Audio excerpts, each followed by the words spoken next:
Guys problem number 2 को देखिएगा, इतना टफ नहीं है, बड़ा इजी प्रॉब्लम है। आपसे कह रहा है कि एक ट्रक है और एक कार है, वो दोनों मूव कर रहे हैं विद सेम काइनेटिक एनर्जी। उन दोनों की काइनेटिक एनर्जी कैसी है? सेम है। हमसे कह रहा है there energies are simultaneously switched off. अब उनके इंजन को बंद कर दिया गया है और उनकी एनर्जी को ख़त्म कर दिया गया है, स्विच ऑफ कर दिया गया है।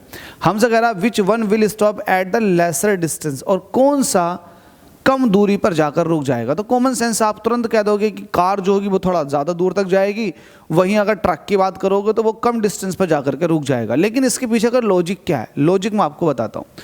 देखिएगा, मुझे पता है जो काइनेटिक एनर्जी में, ध्यान से सुनो, काइनेटिक एनर्जी में जितना भी लॉस होगा, जितनी भी काइनेटिक एनर्जी घटेगी, उतना मुझे work done against the force of friction करना पड़ेगा।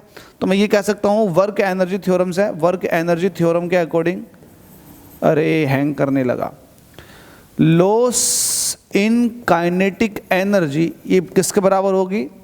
Work done by force of friction. Jalebi तोड़ते हैं ना, जलेबी वो नीचे को डाल देता है, फिर बाद में ऊपर को उठ कर आती है, वैसे लिखा जा रहा है। मैं पहले पेन चला रहा हूँ, बाद में लिख कर आ रहा है। तो लॉस इन काइनेटिक एनर्जी, इसको काइनेटिक एनर्जी को ऐसे रहने दो, work done against the force of friction. तो ये होगा force of friction into displacement. ठीक है, अगर आप फोर्स ऑफ फ्रिक्शन को देखोगे तो फोर्स ऑफ फ्रिक्शन जो होता है, फोर्स ऑफ फ्रिक्शन जो होता है ये होता है म्यू इंटू आर के। ठीक है, तो आप इसको कह सकते हैं mu into R in terms of coefficient of friction, और एस ऐसे रहेगा।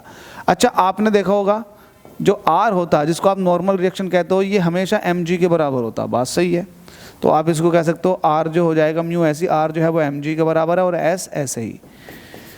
तो कहीं ना कहीं अगर आप ये देखोगे कि जो एस है वो क्या है, तो आप कहोगे के अपॉन म्यू एम जी। अब देखिएगा, दोनों ही व्हीकल के लिए काइनेटिक एनर्जी सेम है और कोफिशिएंट ऑफ फ्रिक्शन ये भी सेम है, ग्रेविटेशनल एक्सेलरेशन ये भी सेम है। तब आप यहाँ से ये कंक्लूड कर सकते हैं कि जो डिस्टेंस ट्रैवल्ड होगी वो कहीं ना कहीं मास के इन्वर्सली प्रोपोर्शनल आ गई। इसका मतलब जिसका मास ज़्यादा वो कम डिस्टेंस ट्रैवल करेगा, क्योंकि मास ज़्यादा होगा तो डिस्टेंस कम। तो ट्रक का मास कार के मुकाबले ज़्यादा होता है, सो जो ट्रक है वो कम डिस्टेंस तक चलेगा, कार ज़्यादा डिस्टेंस तक चलेगी। तो ये वाली बात आपको क्लियर हो जानी चाहिए यहाँ से, क्योंकि मास के इन्वर्सली प्रोपोर्शनल डिस्टेंस। तो ये थोड़ा सा आप क्लैरिफाई करो। Thank you so much. Doubt है तो कमेंट करें जल्दी से यार।